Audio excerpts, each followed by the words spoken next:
That's just sports, baby.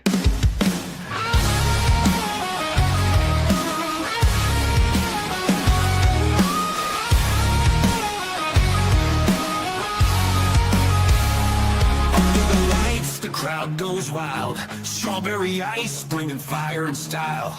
Reds, Bengals, Bearcats, all in my zone. This is my stage, my mic, my throne. Boom, like a hammer, I'm breaking the game. Strawberry ice, you're gonna know my name. Sports Talk Thunder, hear the podcast roar. Cincy's line is kicking down the door.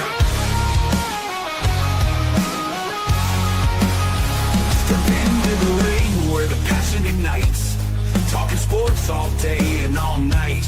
From the field to the court to the roaring stands. Strawberry ice with the world in my hands. Boom, like a hammer, I'm breaking the game. Strawberry ice, you're gonna know my name. Sports Talk Thunder, hear the podcast roar. Cincy's fine is kicking down the door.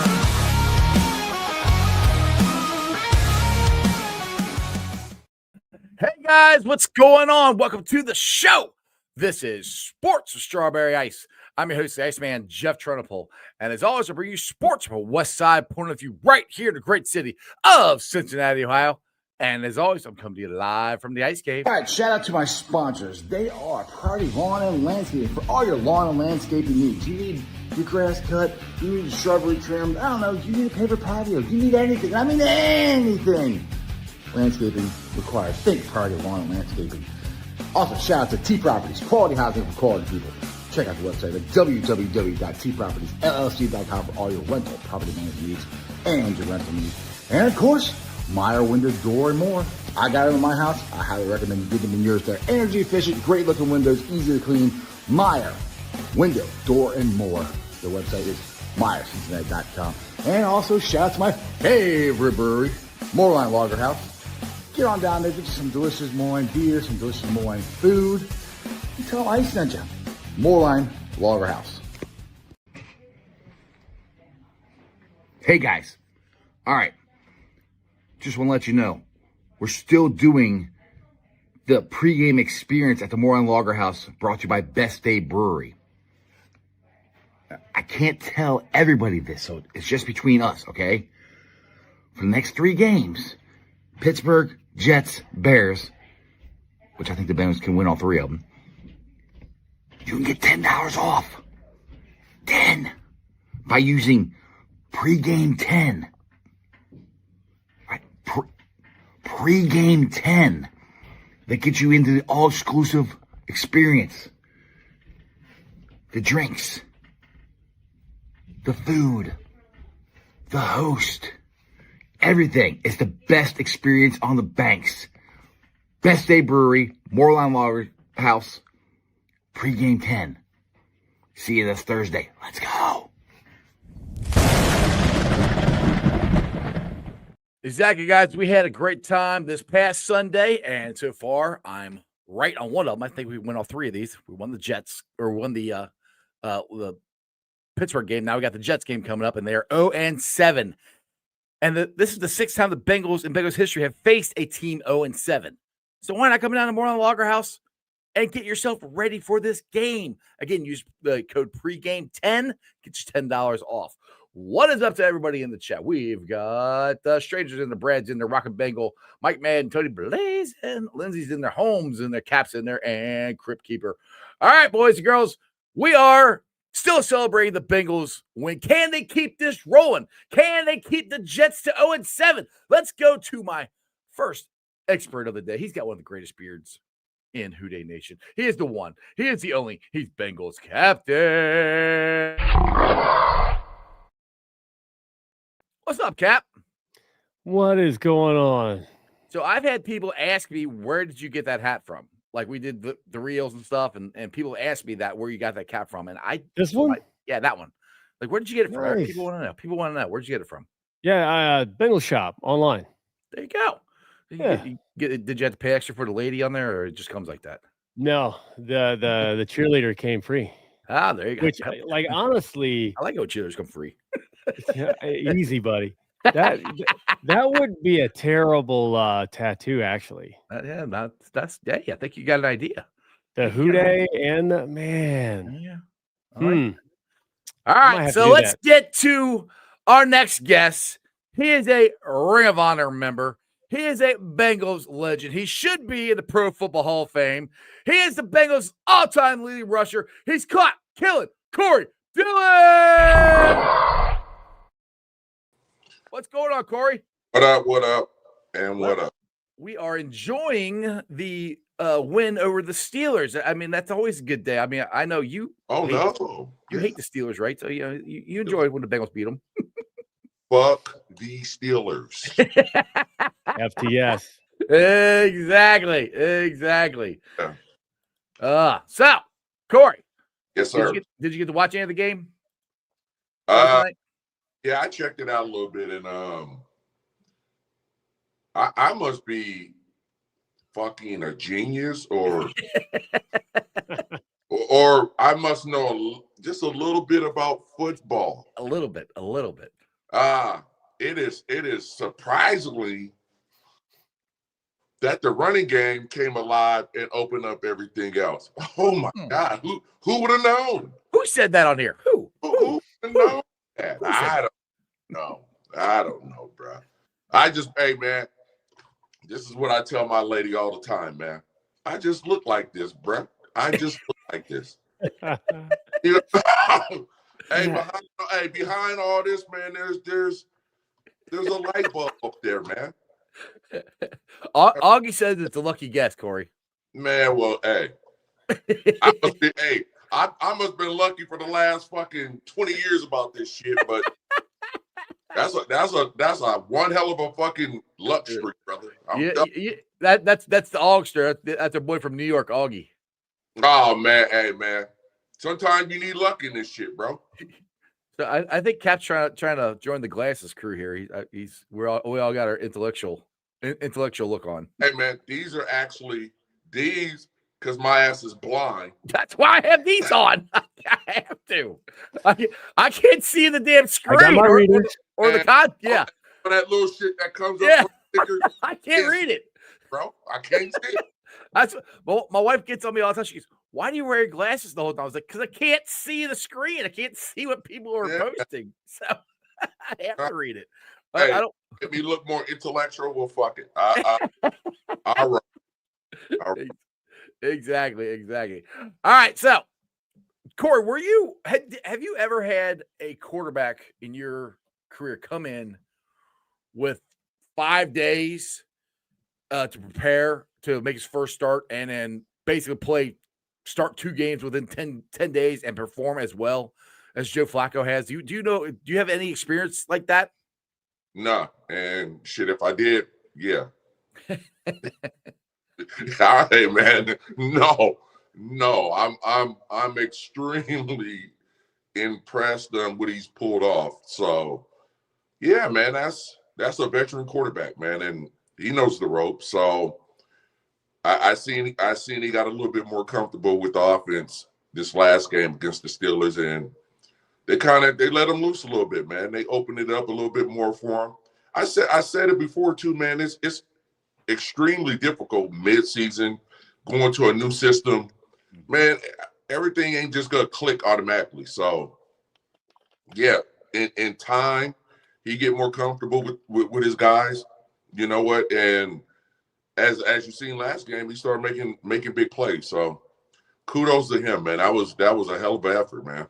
Yeah, there's a couple of times he said he was spitting out stuff and he didn't even know what it meant, like the whole play, because certain plays mean certain things, and he was saying it, didn't even know exactly what the whole play was because he just hadn't been here long enough. How impressive is it for that aspect right there? You got a play that you're spitting out and you don't exactly know what it is, and he still executed it. Well, I mean, the plays are the same, man. It breaks down to like the terminology, man. Right. So once he start getting that terminology down, man, he'll figure out where things need to be. But yeah, that's a big part of it, man. And you can't expect, I don't know, Flacco, whoever, man. You can throw Tom Brady in that equation, and if the dialogue ain't the same, man, it's gonna be a little bit difficult, man. So, like I said, Tate, kudos to him. 2 weeks on the job, and he knocks out the division leader. Damn right, I'll take that. Yeah, and it's got to be fun for him throwing to two guys like Jamar Chase and T. Higgins. They are. I know he's had some good wide receivers, but these are the two. He's not going to say it, but these are the two best wide receivers he's ever thrown to. I mean, that's got to be unbelievable to throw to them, especially after the game Jamar had. He set a franchise record with 16 receptions. Yeah, man. Holy shit, man. Oh man, I said that guy was the best player on the team. Yeah, I think you did say that too. Correctamundo. So, yeah, man. I just think like, man, like everything just went hand in hand. I'm just me personally. Yeah, I'm fucking biased. Say what you say. I think the running game sets everything up. And once they established that run, man, it made it easy for Higgins and Chase to do what they do best, man. And then as time went on in that game, I think the playbook opened up more, and Flacco got more comfortable, and he started picking the Steelers apart.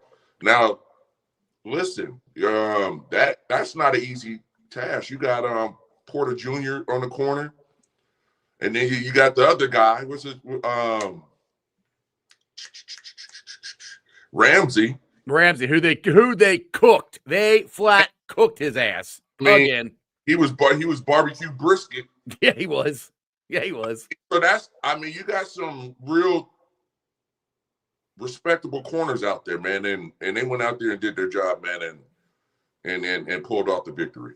Did you we talked about the running game there? Chase Brown had 108 yards, but boy, Samaje, he made a big difference too. Do you? I know you're just a one back guy, but right. with the size of Chase Brown and everything, do you think the difference between him and Samaje makes a big impact from going from trying to tackle I won't say a little guy, but Samaje is bigger than Corey, or bigger than Chase. Is that a different? Just change things up, make the running game more impactful when you go from two different sizes and two different type running backs? Well, I mean, who you rather tackle? A small bigger back? I mean, shit, you want to tackle the smaller back all day. But I just think the way they played it with the change of pace with them two, interchanging, yeah, it makes a difference, man. It makes that running game more solid. Mm-hmm. Then it keeps the defense guessing as well, man. And as that game wore down, I mean, dude, nobody want to tackle a big back, right? When you might know something about that, about being a big back, maybe just a little bit. Listen, just a little bit. I might know something about that as well, but yeah, man, the change of pace, it always helps, man. It always helps. So, kudos to the coaching staff, man. They called a good one, bro. You know what I mean? Yeah. They mixed it up.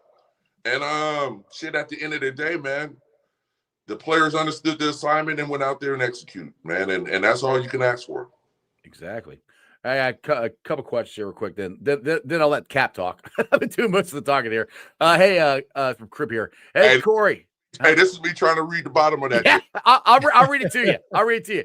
Hey, Corey, Mr. Dillon, have you ever cursed out a teammate and pushed them away for overreacting and celebrating with you on a great play? No. If you don't know what he's talking about, Aaron Rodgers. Yeah. Man. Nah. I'd have been pissed. Expect that type of stuff, man. You just scored. Man, I done had people jump on my back and all kind of stuff, man. So, nah. I would never explode at a teammate over that. But you got to look at it like this, though. Aaron's up there in age. He's dealing with, the injuries. He done came back off, and I kind of get it, but he didn't have to show it like that though. So they have to show him up, right? That's kind of the way it's showing him up. I don't. The guy's excited, man. You made a good play, man. That's all. That's what you out there to do. And your teammates want to celebrate with you. I don't think it's a big deal, man. I mean, I hate to admit it, but that was a hell of a throw by Aaron. That was a hell of a throw.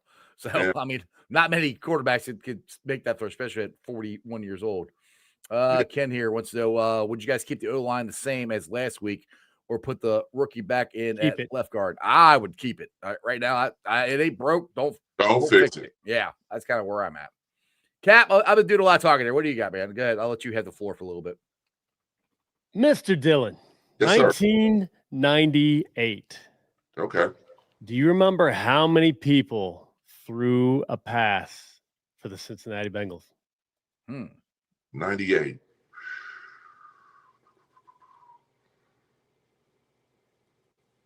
So we got Neil O'Donnell. Hey, I want to say 98. I'm going to go with 4, bro. It was a trick question. It's 5, and Correct? Not correct. We'll get the number 5. So Neil O'Donnell That's went close. 2-9. Jeff Blake was 1-1. Yeah. Paul Justin. There's a name. Forgot about him. Yeah. Paul Justin was 0-3. Eric Kresser. I mean, we're digging. Oh, wow. We're digging. Pass. Yeah, man. And then the 5th pass thrown, was not completed. 0-1, Doug Pelfrey. Really? Pelfrey threw one? Yep. I had to be a busted play or something, right? Got me right there. The Pelfrey.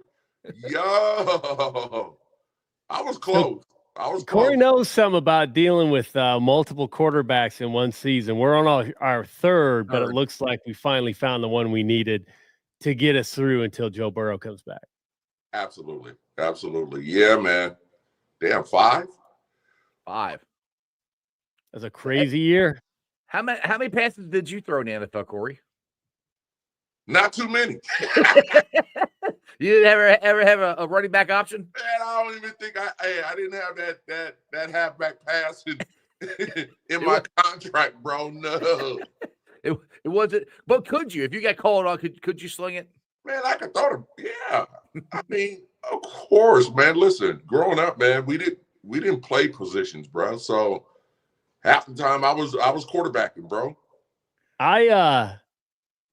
We've talked about that before. We won't bring that up again. But Corey was 0-1, and it was picked off. Yes. See, man, but it wasn't his fault. Hey, see, I try to avoid all that shit by saying I didn't throw one. It wasn't his fault, though. Augie's like he's got video proof of it for you there. Yeah. Corey. Hey. We almost got kicked out of the Red Stadium. I remember that shit that don't count. Well, we did. We got kicked out of the Red owners booth. It was one and done. We never ran that shit again. One and done. One and done. All right, I want to roll this into the upcoming games here, and I've said this, and people thought I was crazy, which that's normal. I mean, I am a little crazy sometimes, but I've said the next 3 games, which starting with the Steelers game here, we win all 3 of we back in it, and we got the bye week, and then we could be playing Pittsburgh for the division lead. And by God, it looks like that could happen. Dale Altman gets mad at me when I keep talking too much into the future, but we got the 0-7 Jets here. Do you think could this be? I don't think it mentally should be a trap game because they still have so much. Everything's on the line still, Corey. People can say this could be a trap game because it's an 0-7 team, but they should be mentally prepared and ready to go for this because if they lose, they're right back where they were. Man, I have learned over just competing in general, and you never take anybody lightly. So hopefully, I don't care what their record is, that's still a professional team. Mm-hmm. And if you think they're not coming in there to kick your ass, you're wrong. So especially when they're 0-7. I don't give a damn. They could be 0-10. I don't give a shit.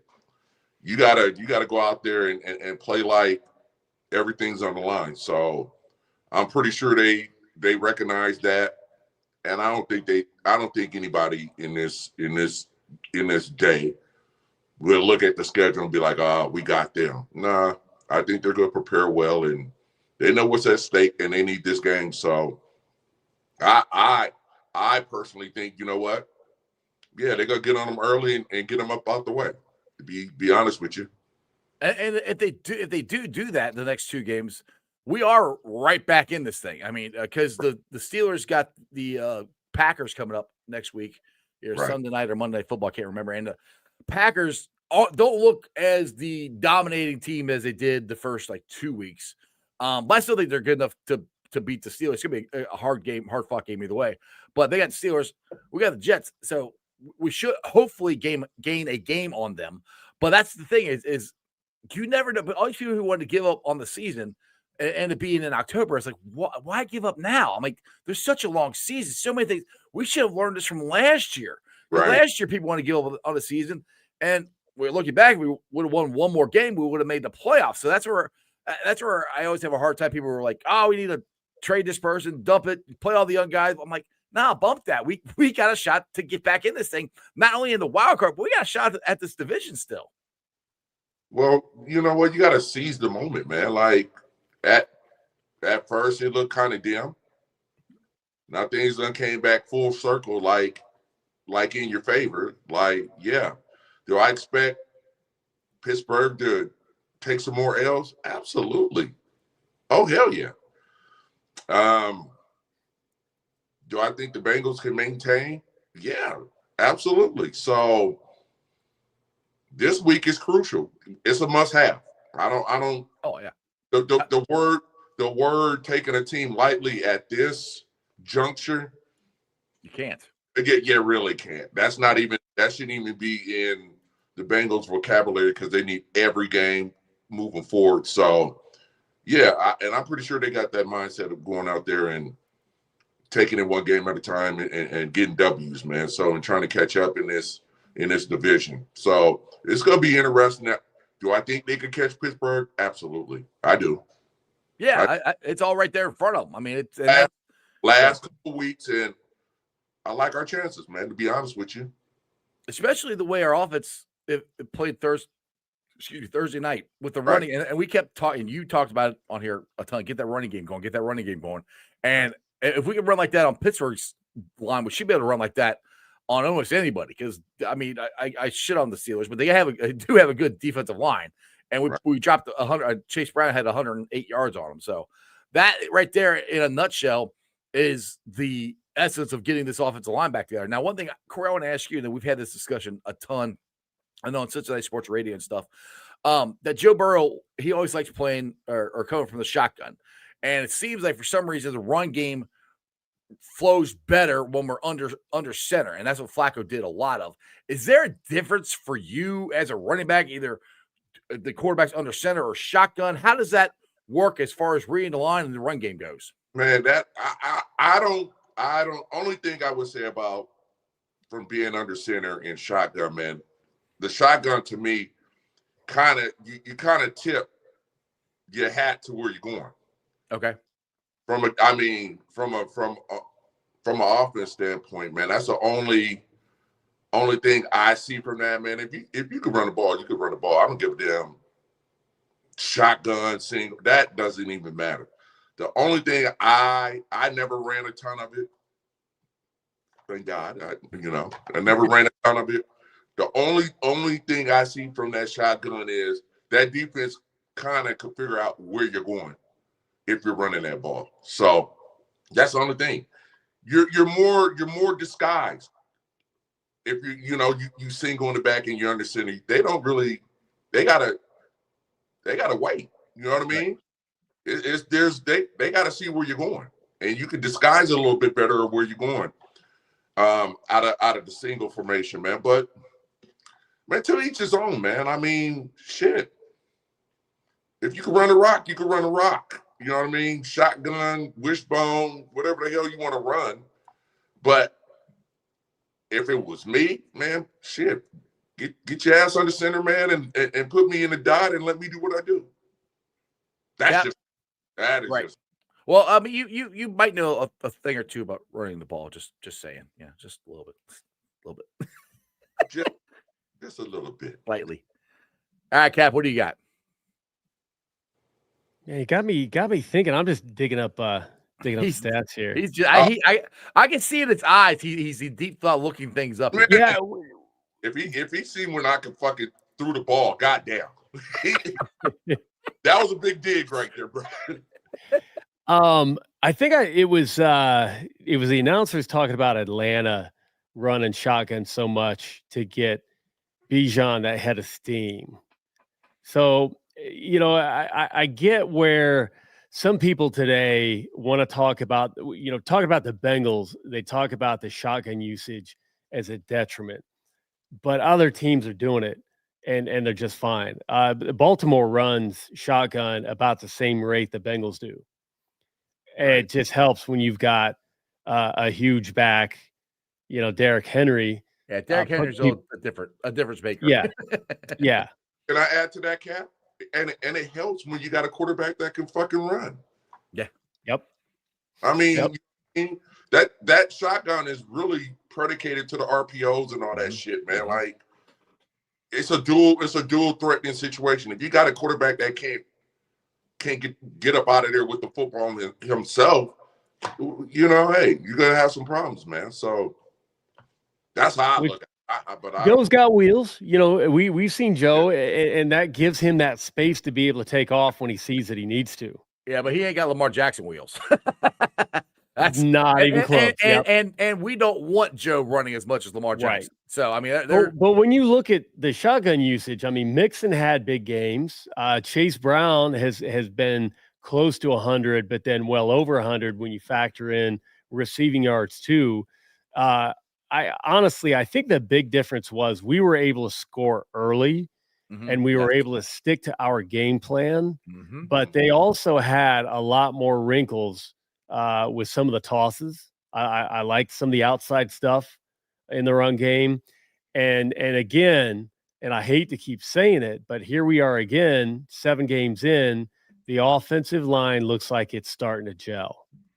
And Joe Goodberry put out a stat the other day talking about Zach Taylor's EPA for the offense in the first how many weeks compared to the last how many weeks. And sure enough, when you look at it, right about every year when that new mix of offensive linemen that we're always rotating in, we can't keep 5 guys together. Once they start to gel, that offensive EPA goes up. Now, Joe didn't say that. I'm saying that based on what the offensive linemen have told me.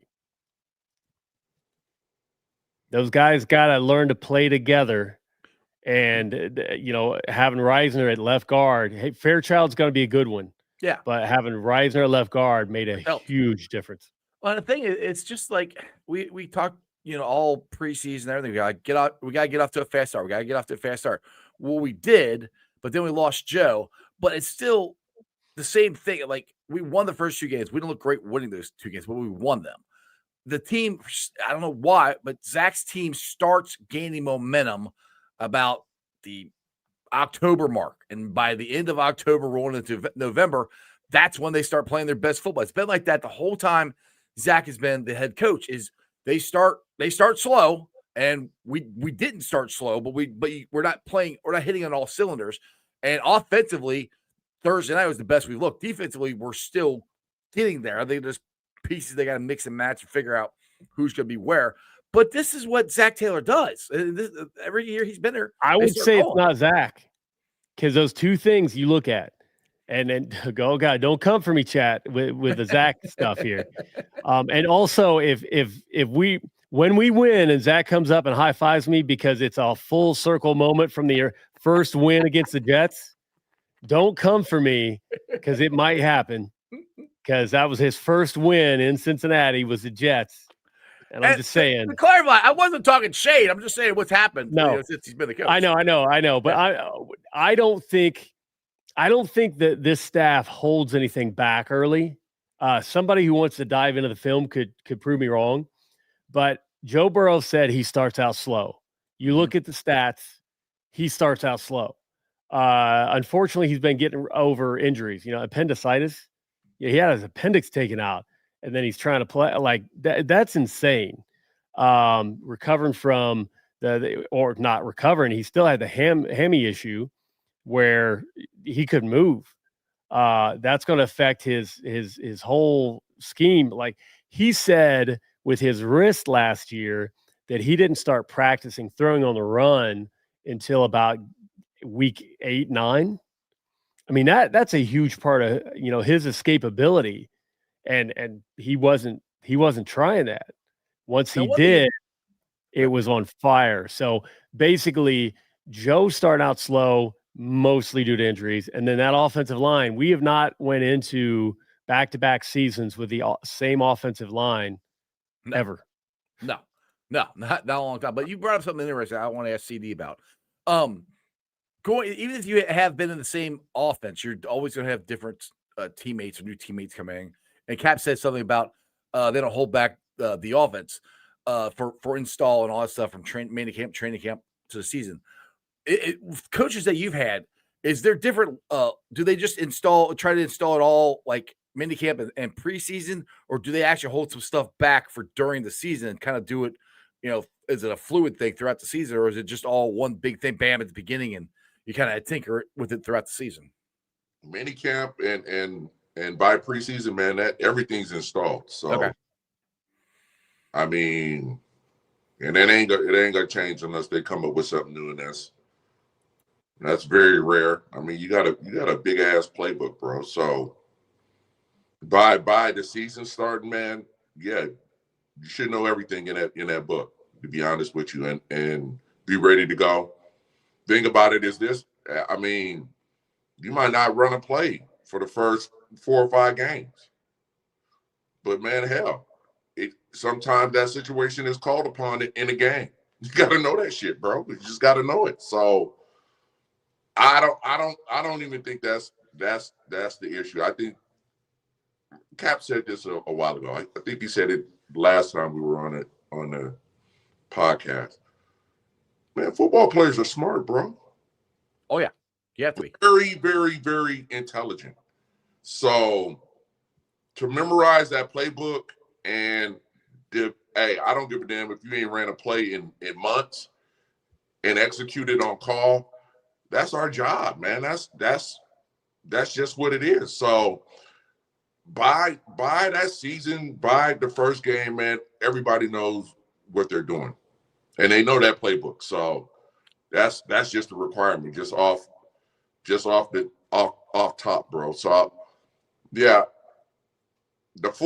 there's nothing else to install, to be honest with you. Well, and Ajax Y, short to gun, tucks right, 82 sway, screen left, can, rifle lion. Yeah. I mean, yeah, you gotta know that. That's crazy. And the thing is, like we were at the Covington Yard House. What was that? Wednesday night, Cap? Yeah, Wednesday night. With so we had Fitz and Witt were there. They're doing a podcast, and Fitz was talking about that I'm talking about Ryan Fitzpatrick. How many different teams he played on, how many different offenses he had to learn. And I don't know if I realized this or not, but Witt was like Fitz would rattle off just like Captain, rattle off something that the quarterback has to know the whole playbook and he has to know what each one does. And Witt was just like, all I had to remember was 76. He had to remember one part of it. So I'm sure running back, you probably got to remember just a certain part of the quarterback when you come in. And it's good. I'm going back to how good Joe Flacco did, and the coach is getting him ready. And he played 2 games in 10 days, and he's got to know that playbook backwards and forward. I don't know if Joe does or not, but he did pretty damn good. That's how hard that is. Yeah, man. But Corey, what did you have to pay attention to here? Just the last part of it. It's a tag. It's a tag for me. Like, I can't see. Let me see that. Read off the play again. Read it off again. It is Ajax Y, short to gun, tucks right, 82 sway, screen left, can, rifle lion. Screen left. There you go. Screen left. There it is. That's me. Screen left. And the quarterback's probably going for 60 yards. Yeah. Exactly. That's how simple you got to. I admire the quarterbacks. Like, you know what I mean? Yeah. They got to know the whole thing. They got to know the whole thing and what each one does. Everybody's doing. Like, me, the tags in it dictates what you're doing. You know what I mean? So, hey, my philosophy was this. First, I go through and learn every fucking thing I need to do. Me. Right. Me. Then I go back through and then I learn what everybody else is supposed to fucking do. And it's just, that's how you do it. And what's a kiss? I'm looking bunch right Z search 34 duo X stork. And the right tackle, it says tag with in parentheses kiss. Who the fuck he kissing on a play? What the hell? I don't know about this kiss shit. Somebody. This was Marvin Lewis. This is a Marvin. I was not there. There was no kissing. No kissing on his place. No wonder I didn't know that shit. I wasn't there, right? I just keep thinking about Mike Tyson joke. He's like, now kiss. Oh my god. Oh my god. Who put it? Oh my god. I have no. Hey, Cap. I don't know what that kissing shit is, bro. Nudge. One. The left side nudges and the right side kisses. I have no idea. A nudge and kiss. I don't even like how that play is written up, bro. What was that? Bad Boys 2? They're in the video store, and that lady's like, "What kind of freaky ass shit you got going on?" Hey, what was the OC thinking about, man? I don't fucking know. Oh, was that Zampese? Zampese was an odd dude. Well, that says a lot, brother. That's that. Hey, says it all. Hey, somebody asked in the chat here, and I haven't seen this. Reisner got fined. Yeah, Mike Madden. So, what did Reisner get fined for, or what did Reisner do to get fined? I didn't know he got fined. Did you see any of that, Cap, where Reisner got fined for something? No, I'll look it up here. I can't find my damn mouse pointer. I hate when I lose my pointer. Corey, you hate when you lose your pointer? Hey, my pointer is always on point. Oh my goodness! It's kind of hard to lose my pointer, homeboy. I can't do it. Augie said the kiss that was the original tush push. Jesus. So apparently against the Packers, he had a leg whip. That was weak too. Oh, okay. A leg whip. Oh, okay. That was. So Corey, so to bring up the tush push, I have a question for you about that. Do you think because there's a big, you know what tush push is, or with the Philly shove? Yeah. Okay. Do you people are trying to get that out of the game? I think it's a dumb play, but I mean, if the Bengals would do it and run it, I'd say go ahead and do it. How do you feel on that play? Because I know the center, Travis or Jason Kelce, when he was the center for the Eagles, didn't necessarily like it because it was really hard on him because he's a center in that play there. What's your thought on the tush push? Should they keep it or you want to get rid of it or what? I don't really. It's not a big deal to me, man. The point is like shit. It's in the game. You gotta scheme something to stop it, and until people stop it, people are gonna keep running. So you can't get mad at a team or a play that's that works. Hell no. Corey is pro pushing tushes. Yes. I mean, hey, bro. Corey's like, if it gets me across the line, I don't care. Hey, man. Hey, it's a play. I just wish they would officiate it. Yeah. I'll tell you this. I guarantee you this. I guarantee you. If somebody comes up with a defense to stop that shit, it's over. That's done. Well, I know that the Vikings tried to. They tried to almost lay a guy down. Uh-oh, I think somebody's trying to call Corey. Yeah, I can't hear you. You probably got to jump off and jump back on. Yeah. I saw MF. Yeah. You got to jump off and jump back on, Corey. Somebody tried to call you. Nope, can't hear you. Jump off and jump back on. I can't. That is sign language for bullshit. He doesn't know. So I think somebody tried to call him. Folks says we did lip read. Still got nothing. So you got nothing. That was I understood. Go ahead. Jump off and jump back on. That's kind of like my.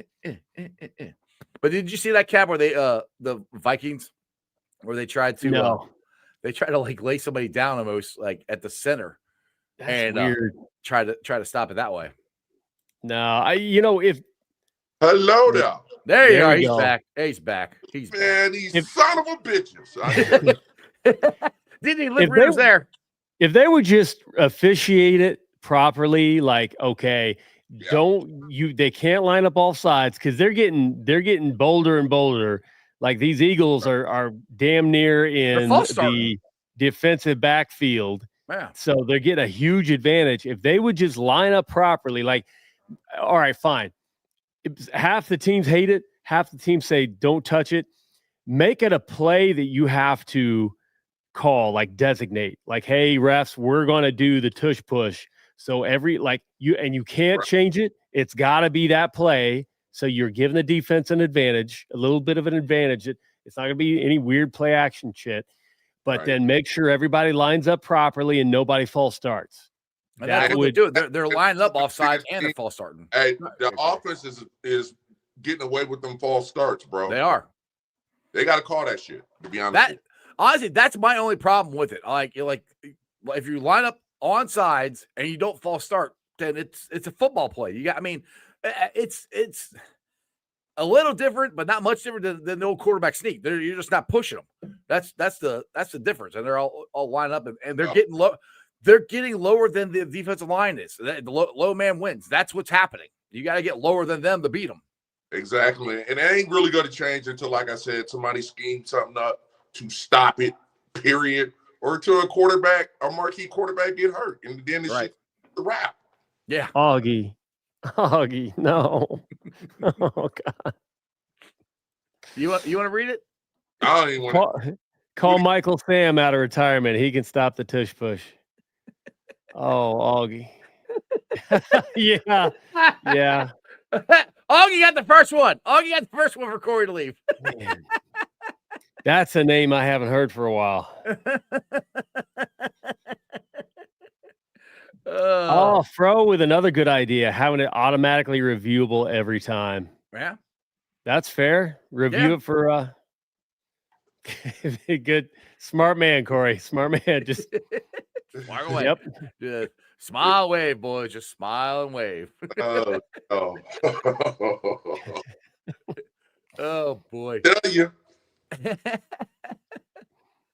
So, Corey, Fro here says to make it automatically reviewable. That's one thing. That's a way to do it. Yeah. Because the thing it's happened because they get up there and they snap it so quick. I don't usually side with the rest, but I can see where it's hard to see exactly where everybody's lined up that quick, and you're that close, and they snap it so fast. It's hard to check that out, and so that's when you could automatically review that play. But then the thing is, though, if you automatically review that play, where's it end? All right, we're going to automatically review this play. We're going to, because it's always going to be if you're doing this, why don't you automatically review that play? Right, man. So it's just gonna make it more difficult, man. Like, and then it's gonna come down to like you can't assist a player by pushing them forward. It's gonna be a whole lot of shit. Well, then that used to be the rule. The rule, yeah, you couldn't push them. It used to be, So yeah, like I said, man, is it a legal play? Yes, it is. It is. Well, like, no, it's not. Yeah, until somebody can stop the bullshit, people go run the bullshit. Right. So that's just how I look at it. So I think Philly runs that shit to perfection, man. Oh, they do better than anybody else does. They do it better than anybody else. And then City of Brotherly Love. Now I see Buffalo do it and all this, so it's just like, yeah, until it stops, this is what we're gonna get. First says then they either get a loss of 5 yards or they get a first down if the defense gets offsides. Yeah, I mean I'm not against that. It's just where's the stop? That's my whole thing is once you start reviewing things. How many different things are you going to review? Michael Madden says don't let them get close enough. But, I mean, they're doing it in the middle of the field now. And I don't know if you saw, I think it was 2 weeks ago. They'll push a tush anywhere. Yeah. That's Philly. They like pushing tushes. It's like I go. Motherfuckers is crazy. Oh my God. Hey, Corey, it's stop the tush push, man. Hey, it's like I said on Friday's show. The Bengals with the running game, they took the Steelers to Pound Town.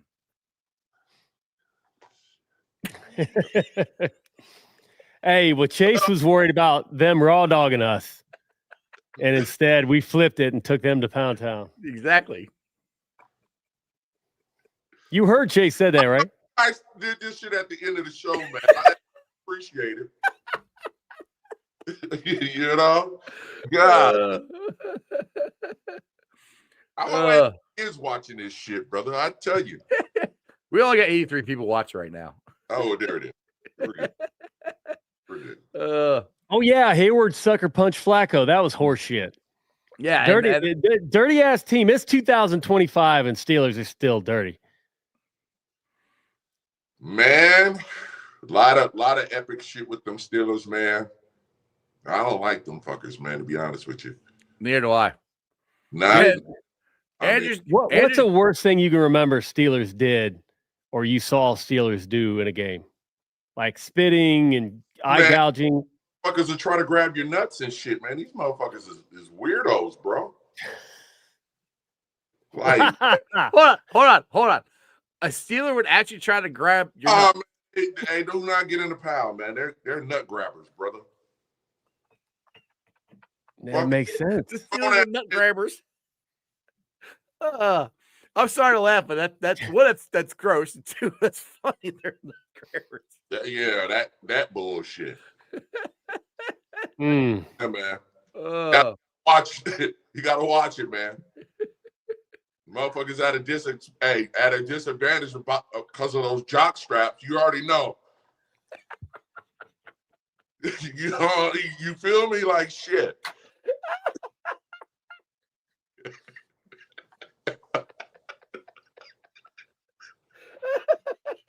And then we gotta play the nut grabbing Steelers. That's fucked up. Nut grabbing Steelers. I mean, you can accidentally get fingers caught in there. No protection in the motherfuckers, man. None. Oh God. They're straightened out real quick. How bad it is? You gotta protect the ball in your nuts, man. Come on, bro. It's like, sorry, ref. I was just going for the balls. Ball. Gotta take 2 balls. You know what I mean? Like that. Evan said somebody tries to push a finger through your taint. Man, oh Lord have mercy. Hey, look at the can of worms y'all done opened up. Well, the chat's blowing up now. I'm gonna tell everybody Corey Dillon said Pittsburgh's a bunch of ball grabbers. Yes. Oh, I'm clipping this up. This is getting clipped up. Yeah. Corey Dillon said they're a bunch of nut grabbers. Not want to be in a pal. Hey, if we ever come up with CD's nuts, we'll know who to sell them to. There you go. All the former Steelers. There you go. Nut grabbing motherfuckers. I tell you. Well, we'll get them a barrel so that they can just dig in and grab them just freehand. What? Motherfuckers, I don't. Oh man. Right, man. Yo. That's why, hey, man, playing them, you got to get up off that carpet quick, brother. You got to, bounce up. Bounce up or your balls are getting bounced. Man. Or bounce up or get violated. Simple as that. There's rules. Yeah, man. I've never seen the more balls more in the chat than I see it right now. Or nuts. Balls or nuts. Balls and nuts. This episode. They call this episode Balls and Nuts, man. Balls and Nuts with Ice Cap and Corey. Ooh. The Bengals Balls and Nut battle. There it is, man. Brother. grab the ball before your balls get grabbed. Oh, yeah, Fro. We are deeply unserious people. Yeah, absolutely. Yes, we are. I agree. You got to be able to laugh at yourself, though. Hey, man. Oh, I tell you, man. Oh my God. Oh, I can't. My glasses are fogging up. Hey, man. Guys, hey. Y'all started the shit, man. Well, start talking about nuts and Icemans. I think Corey's the one that said they're nut grabbers in the pile. Man, I just gave it an example. I told you I don't like the Steelers, man. I've been at a disadvantage for several years playing them guys. Exactly. Not good. But you know what? What? Ooh, no, I don't know. I already started. I gotta ask. Like, what do you got? Okay, ice first. Would you rather the opposing defense grab at the twig and berries or spit in your face? Oh fuck.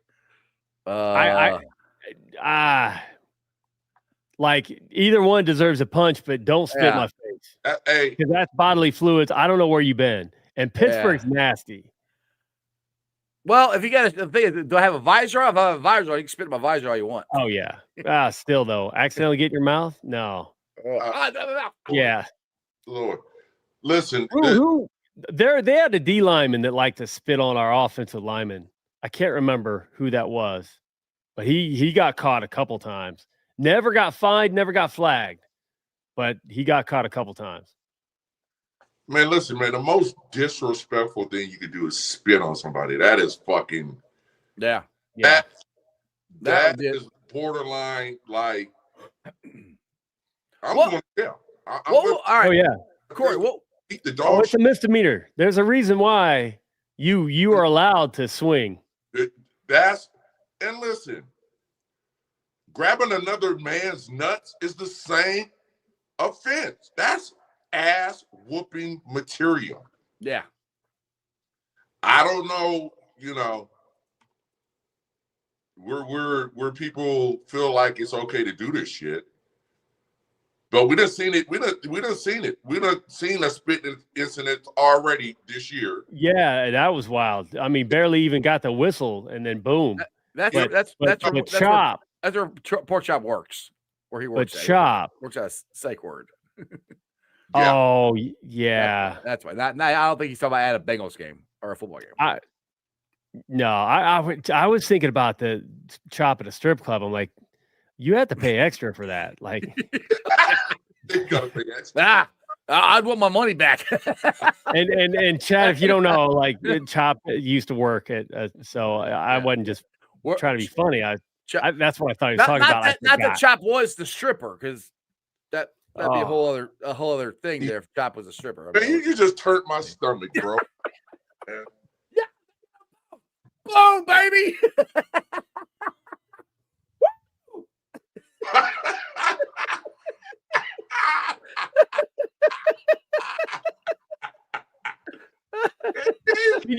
Could you imagine Chop on the pole with that hat and the baby parts? Just the hat and the baby parts. Done. God. Oh my God. And then he comes out a G-string with baby parts. No, I'm kidding. Okay. So the Jets. So we're gonna beat the Jets. We're gonna beat the Jets. I'm gonna get so canceled.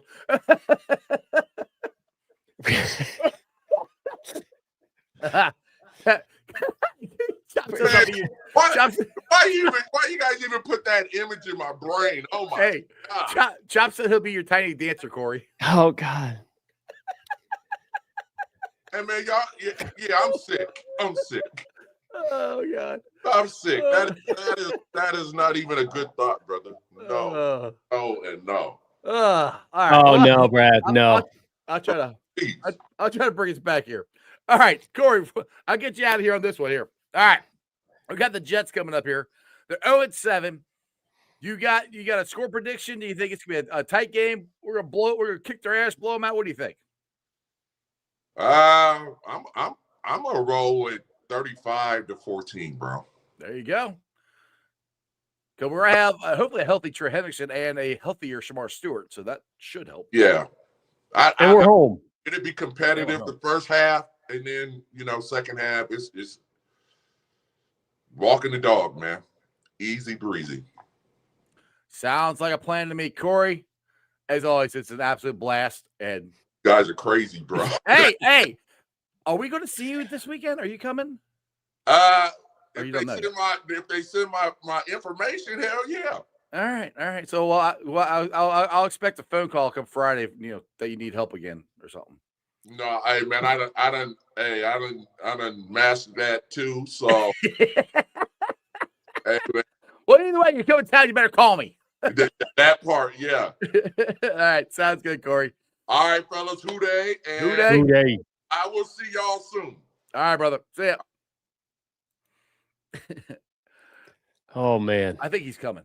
I think he's coming to town. We'll see. I hope so. But you know what? If not this one, there's a lot of season left.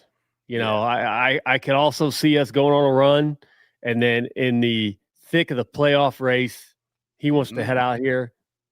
Bam. Come on down. I got tickets waiting for him. I was gonna say I know a guy who's got a ticket hook up for him. always gotta, and I got a whole box of stuff I gotta send him. I got jerseys, I got all kinds of stuff that I gotta send him, and they had this thing called UPS. You can just I know. I use Shippo, and there's the other one, Pirate Ship. Get it? Pirate Ship. And it's funny because every time I log into Pirate Ship, they call me Captain. I'm like, oh, okay, this is sweet. But they're like 50 cents more expensive. Really? Which is not a big deal. But I'm like, all right, that's stupid if I'm paying 50 cents to have somebody call me Captain. That's just kind of weird. I'm not into that. So no, I'm just keeping my mouth shut. Leaving that one. Oh yeah. Hey. See, there you go. Augie, kind of hope he misses this one. I can't make it. I'm always looking at the bright side. There's a silver lining. Yeah. Augie's not coming to town. He can't come. So that's why he's hoping Corey doesn't come because he's not gonna be here. Yep. Hey, understood. Thank you, Gregory. Thanks for watching and listening to this chaos today. It's because I'm on twice before the next game. That's it. Like we didn't have to really talk ball. We just got to goof off. And although Corey gave us some huge insights. I love hearing him. Like I want to dive into some old playbooks more. Yeah, I love hearing it from his point of view. I do want to do that thing you talked to me about. Cutting a play sometime and talking to Corey about it. I've lost a little bit of energy for that. We can still do it, but it came from an interaction on X, and y'all know, God, I have some crazy interactions on X. There's some drama that comes from like 3 people, and then everyone else is cool. But somebody respectful debate back and forth. Yeah, everybody. FOMO. Oh, especially with Corey. He's such a cool dude. Exactly. But respectful debate back and forth on the offense's predictability.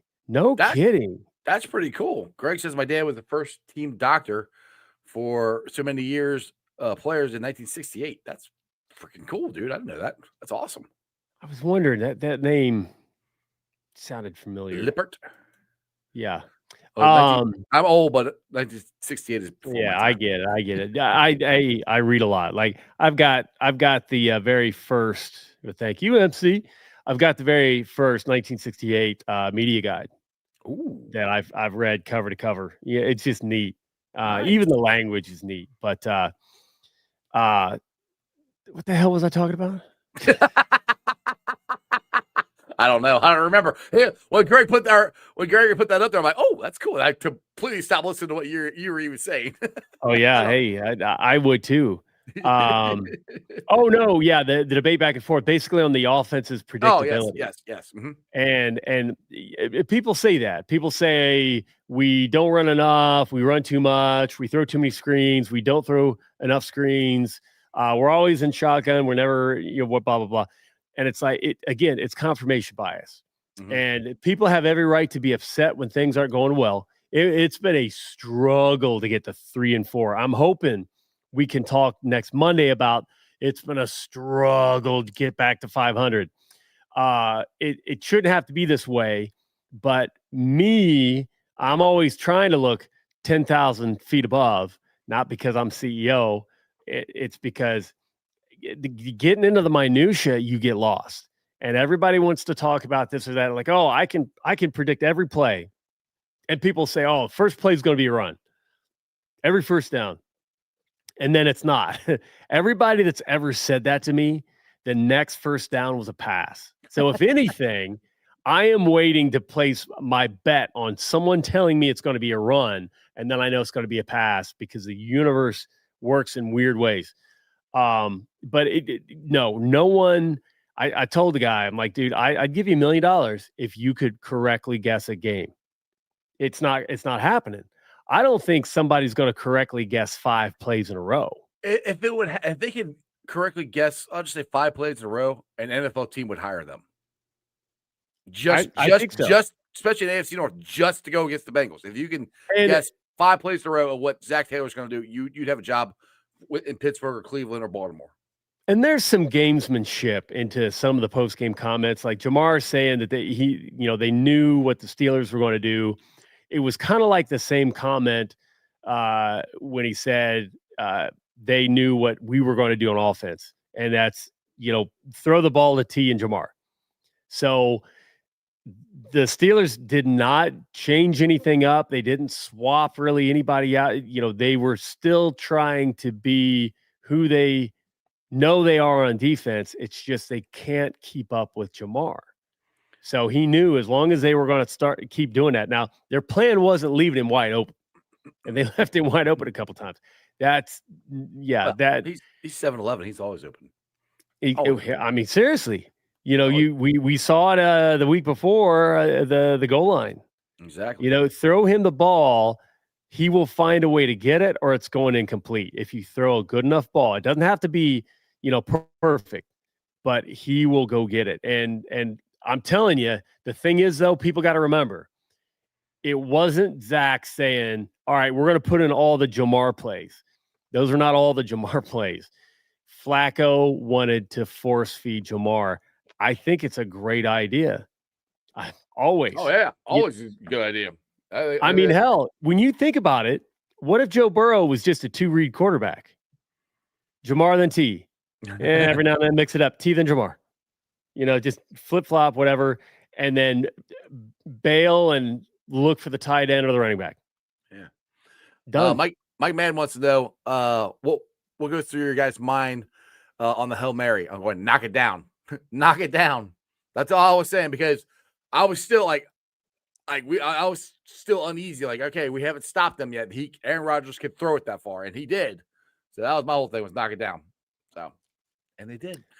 My heart was sinking. My brain was crunching the numbers and realizing the odds are very, very, very low that this gets completed. So it's that constant struggle. Hey, anybody that went through the 90s, anyone that's seen some of the bad luck recently, you know what? I am as optimistic as they come. And anytime something like that happens, I was clock watching like crazy. I saw 7 seconds. I'm like, it's too much time. It's too much time. So it's like for me, 0.75 seconds. I'm like, it's too much time. It's too much. Like, somebody, like, please just earthquake, open up, swallow the Steelers, be done with it. Dark night, but we survive. Whatever. So for me, when he hit the tight end on the touchdown pass, everybody else is getting pissed off and freaking out, and I'm going immediately to, all right, how much time we got? That's the way I am. I'm always looking, because I like that, because we've done it before. I'm like, that play is done. Okay, he made a hell of a throw. We got beat. Okay, what's next? Do we have enough time to get on the field and beat them? Like, we had like what, 5 minutes? I don't remember how much time was left. But everyone enough time. That's what goes through my head is something like that happens. What's our next play? It's what gets me in trouble online Everybody can fan however they want to fan. Yeah, Absolutely. that's what I do. You know, Yeah. I'm going to have my opinions on stuff like, yeah, I think paper bags are stupid. And it's funny because the one weirdo that kept harassing me about paper bags and how great the Browns are, dead silent after that one. And then actually when I tweeted out that I have not opened the Flacco jersey yet, he actually replied, said, keep it there. You know, don't, you know, I'm like, all right, cool. So you are kind of a Bengals fan because holy cow, dude, you were losing your mind.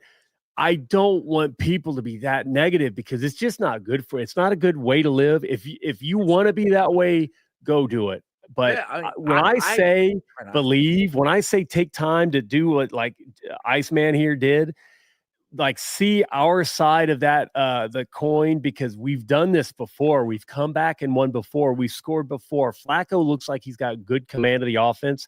In just his second start, barely, you know, it's still single-digit days with the team. It's going to happen this time too. We're going to see some adversity against the Jets. There's going to be reason we want to crawl back in that negativity hole. Try not to do it because we're going to score points. We're going to come back. We're going to win the game. Believe it. It's going to happen. Well, it's the same thing I said at the beginning of this when we got off to the 2-0 start and then we lost the 3 or 4 in a row. Everybody's like, you know what? I won't say everybody, and I don't want to wrap everybody up in one thing. A lot of people were saying, season's over. Let's play the young guys. Fire Zach. We got a tank for the best pick we can get. Blah, blah. I'm like, do you guys forget about last year? And everybody's like, well, we had Joe Burrow last year. I was like, but we still have everybody else. I was like, we got to figure out the quarterback, which I thought Jake Browning was going to come around. I was wrong about that. So they got Joe Flacco. But look where we're at. We're right in the middle of this. And that's why I kept screaming, we are giving the freaking division to the Steelers. We're handing it to them because the Ravens are 1-5. They might be 1-6 after next week. You don't know. What cracks me up is people are like, the odds are still in the Ravens' favor to win the division, which I don't get at 1-6. I'm like, really? I'm like, it's like 22%.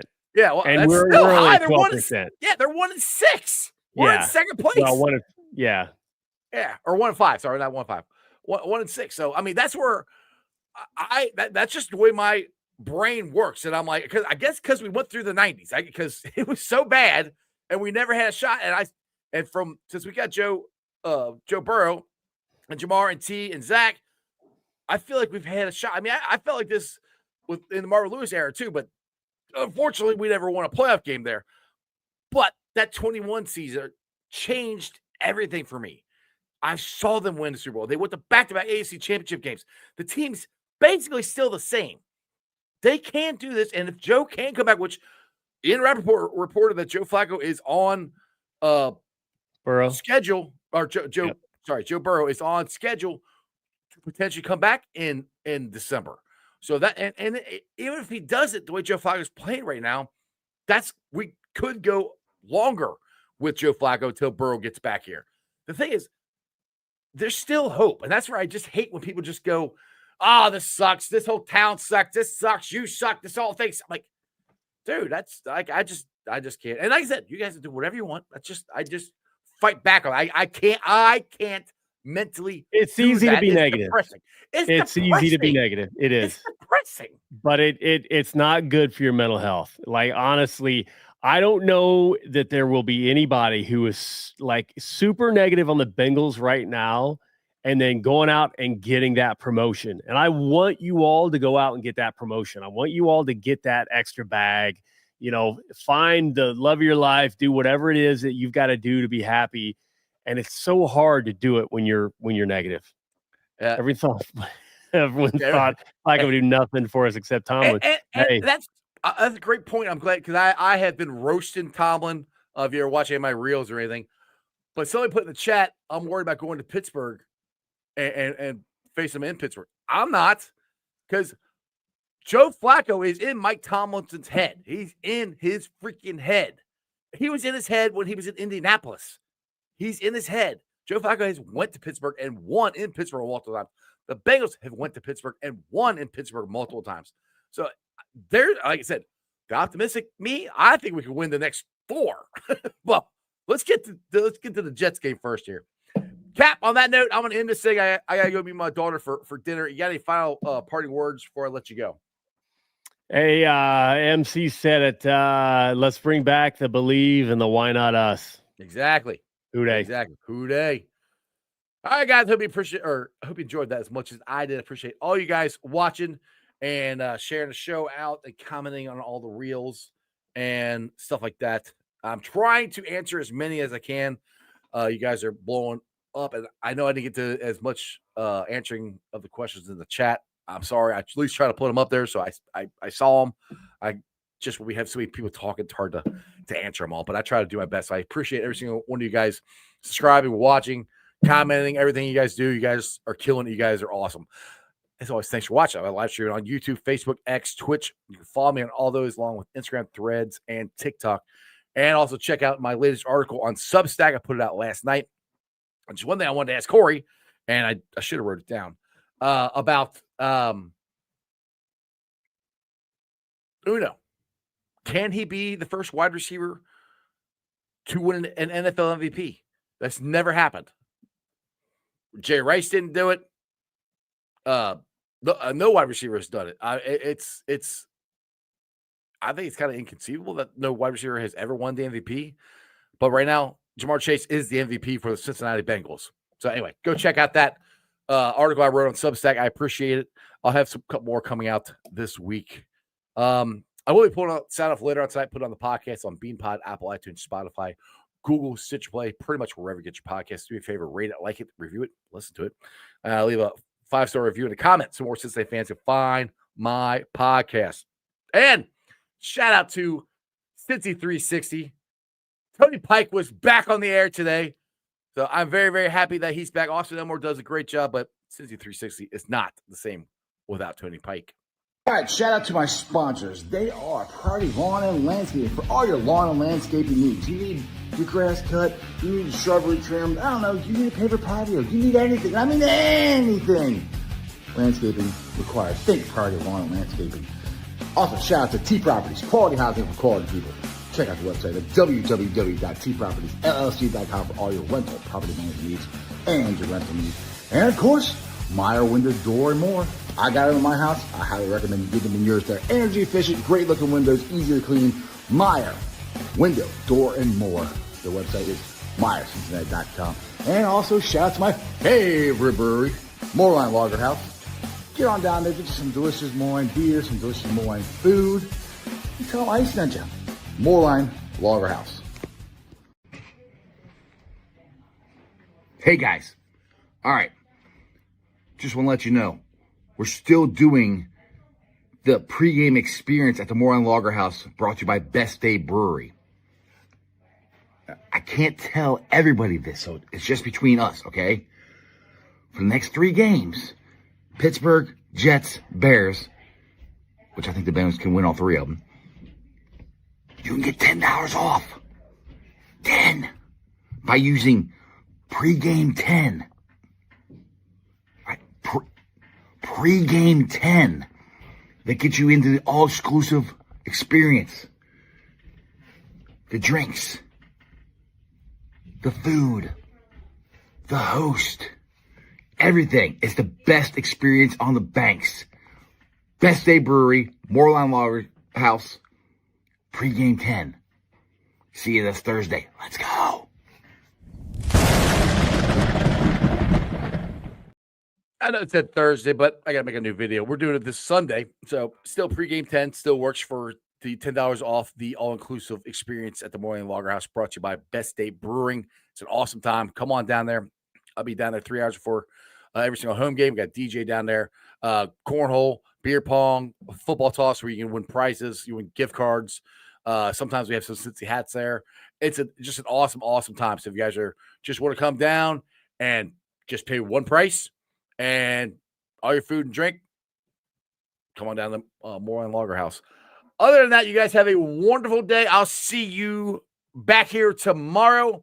Got Jay Morrison on, and I kind of double booked myself. I got Jay Morrison on, and I could have Jeff Carr on also from Locked On Bearcats. So we can be talking some Bengals and Bearcats tomorrow.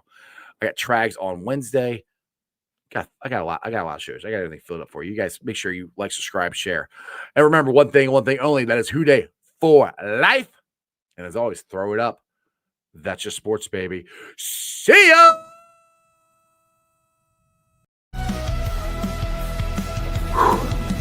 Another great show. You guys still here? The show's over. You can come back tomorrow. I'm out of here. See ya.